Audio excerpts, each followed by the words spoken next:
Amoré Storybook Shenanigans. I'm Amoré, and today's story is full of excitement, fire-breathing fails, and one very determined dragon who's trying really hard to get a golden star, even if he crashes into every tree on the way. That's right, it's Zog by Julia Donaldson, with bright illustrations by Axel Scheffler. Yep, the same team behind the Gruffalo. So grab your helmet, you might need one, and get comfy as we dive into a tale of bumps, bandages, and bravery.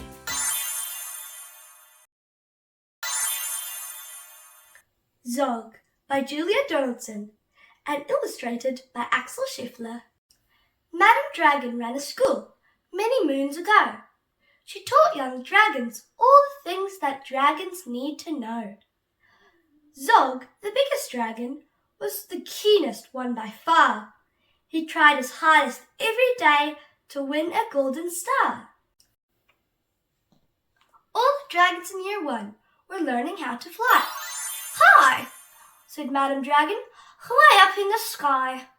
Now that you've been shown, you can practice on your own, and you'll be expert flyers by the time you're fully grown." Zog went off to practice, flying fast and free. He soared and swooped and looped the loop. Then he crashed into a tree. "Poor Zog, is he okay?" Just then, a little girl came by. "Oh, please don't cry," she said. "Perhaps you'd like a nice sticky plaster for your head." "That's a good idea," said Zog. Then up and off he flew. His plaster glimmered pinkly as he zigzagged through the blue.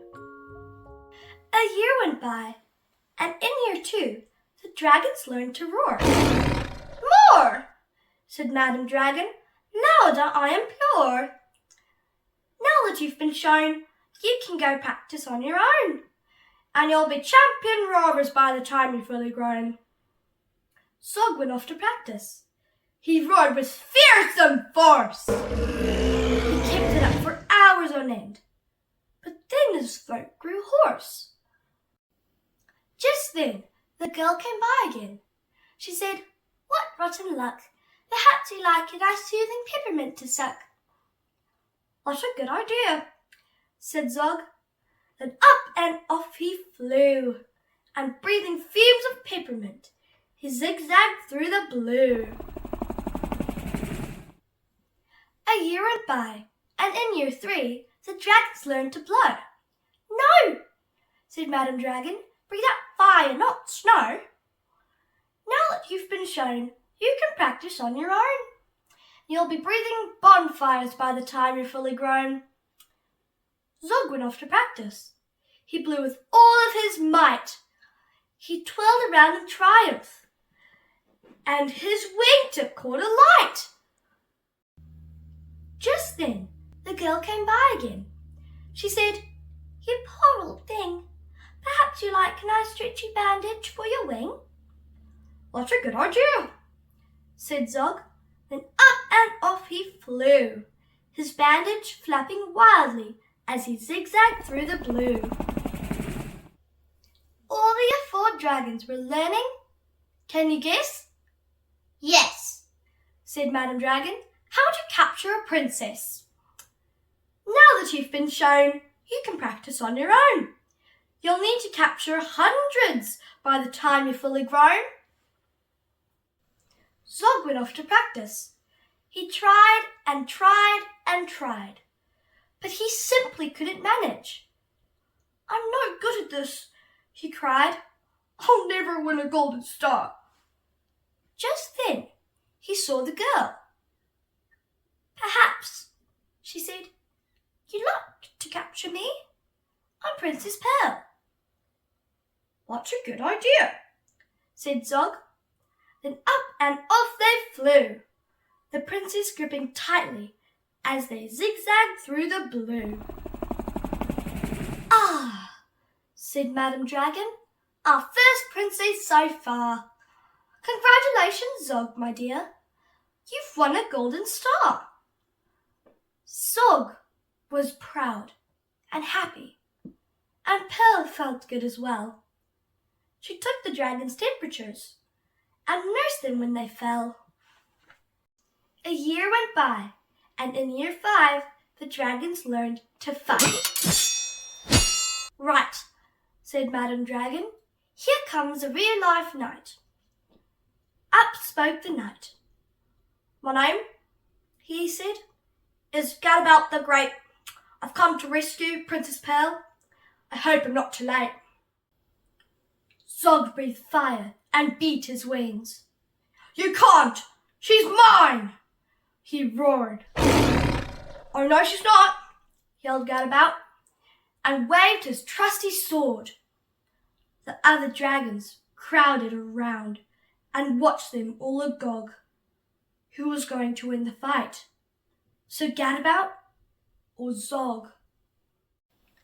Then Princess Pearl stepped forward, crying, Stop, you silly chumps! The world's already far too full of cuts and burns and bumps. Don't rescue me.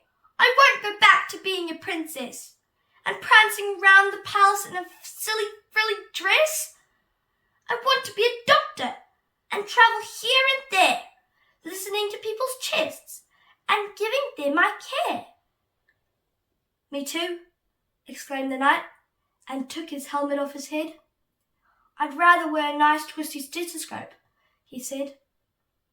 Perhaps, Princess, you'll train me up? And Pearl replied, Of course, but I don't see how the two of us could fit upon your horse. Then Zog said, Flying doctors? I'd love to join the crew. If you'll let me be your ambulance, then I can carry you. Bravo, said Madam Dragon. An excellent career. All the Year 5 dragons gave a loud responding cheer. Then Madam Dragon told the horse, I really hope you'll stay. I'll let you be my pupil's pet and feed you lots of hay. What a good idea, said Zog. Then up and off he flew, the flying doctors waving as they zigzagged through the blue. The end. And that was the tale of Zog, the clumsiest, kindest dragon in all of the land. He may not have been the best at flying, or roaring, or landing, but he definitely gets a gold star for never giving up. Thanks for joining me, Melody, the Teddies, for another magical adventure. Don't forget to give us a big thumbs up and hit that subscribe button. It's free and way easier than breathing out fire. I'll see you next time for more stories, more giggles, and more storybook silliness. Until then, keep reading, keep dreaming, and keep being your wonderful self. Bye from me, Melody, the Teddies, and the whole Storybook Shenanigans crew.